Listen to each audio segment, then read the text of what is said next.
Genèse chapitre 2. Comme ça, bon Dieu te fin fait ciel là, la terre ensemble avec tout ça qui était là-dedans. Sous 6e jour, bon Dieu te fin fait tout ça le t'a fait ya. 7e jour, li suspend travail. Li béni 7e jour, li mettel à pas pour li. Parce que ce jour ça, li te suspend travail. Après li te fin créer tout ça le t'a créé ya. C'est comme ça ça t'est passé les bon Dieu t'a créé ciel là avec la terre. Les seigneurs bon Dieu t'a fait la terre ensemble avec tout ça qui là dans ciel là. Pas de gain yon ti pied bois sous la terre.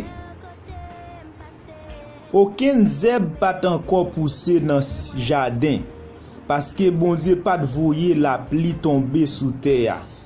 Les fini pas de gain moun pour travailler la terre. Mais yon va paix de l'eau lever sorti dans terre, li ouze toute terre. Les ça Seigneur bon Dieu a prend poussière terre, li fait yon homme. Li souffle dans trou ne nom lan pour bali la vie. Et puis nom lan vin vivant. Seigneur bon Dieu a planté yon jardin yon côté yorele Eden, bon côté soleil levé ya. C'est là li mette nom li te fait ya.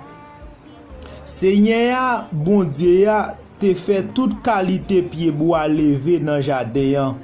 Bel pied bois qui donne fruit qui bon pour manger. Dans mi-temps jardin te gen des gros pieds bois. Yon c'était pied bois qui bail la vie, l'autre là c'était pied bois qui fait moun connaît ça qui bien ak ça qui mal là. Yon go la rivière sorti dans pays Eden li ouze jardin. La rivière te fait 4 branches.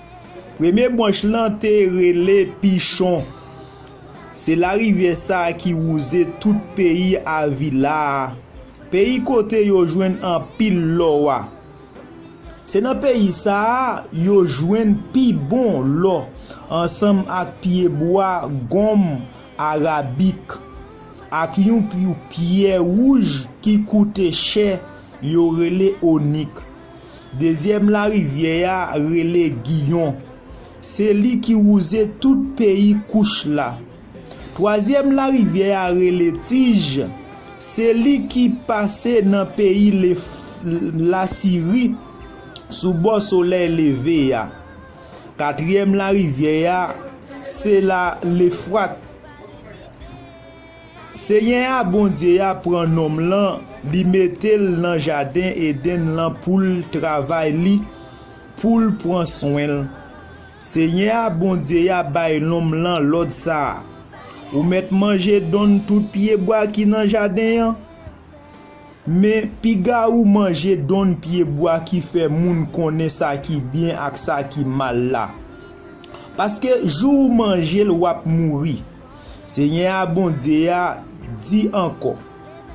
Ça pas bon pour nom lan rete pour compte li. M'a fait yon l'autre moun semblé avec pour aider.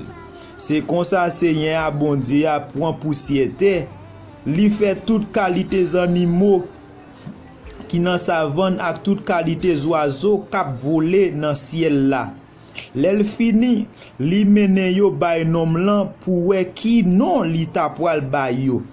C'est non li te bay yo wa qui rete pour yo net. C'est comme ça nom lan bay toute bête yo gade, toute bête nan bois ak tout oiseaux qui dans ciel là non yo. Mais pas de gen yon qui te semblé avec qui ta ka edel. Les ça Seigneur bon Dieu a fait dormir pour un homme là. Monsieur dormi net ali. Pendant la dormi bon Dieu l'ouvri bokot li wete yon zokot. Après ça li fermé tout bien fermé. Avec zokot li te wete dans homme là, li fait yon femme, li menel bali. Les nom lan wel li di fwa sa, men youn ki même jan avem. Zol se zo mwen, chel se chè mwen. Yare le femme paske se nan gason li sorti.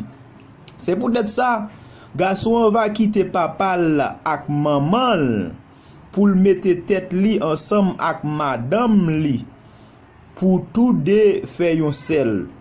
L'homme là ak madame li te tout touni. Mais youn pas tout traité comme ça.